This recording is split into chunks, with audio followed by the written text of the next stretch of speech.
Hello, I'm Paulie Capo with When Things Go Bad. In this video, we're going to talk about forcible entry. When we're dealing with conventional forcible entry, there's a few things that we want to determine before we approach the door and actually put a tool in the door. And the first thing is, which way does the door swing? Does it swing towards us or away from us? By looking at the door, if the door is flush with the jamb and presence of hinges, we know it swings towards us. As opposed to if it's recessed into the jamb and no hinges, it swings away from us.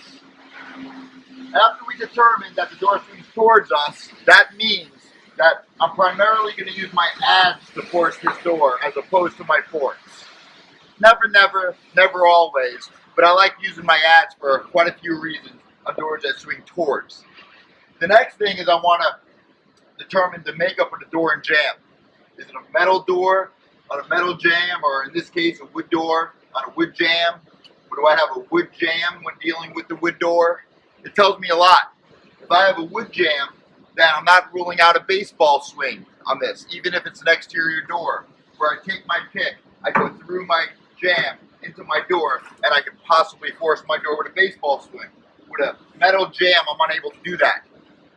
If I don't know if it's wood or metal, sometimes the paint of a metal door can disguise it. It's really simple.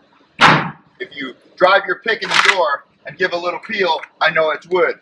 As opposed to a metal door, when I drive it through and I go to peel it, it doesn't peel because it's in metal. So once I determine that, that'll tell me on a door that swings towards me, I got a wood door, I'm going to do the chisel technique, as opposed to the crush technique, which is on a metal door. And in future videos, I will show both of those techniques. The third thing that I want to determine is where are my locks at. So on doors that swing towards me, I can see my locks for the most part, and I want to go closest to my lock. On doors that swing away, some locks could be hidden. So I do something called the gap technique before I set and force the door.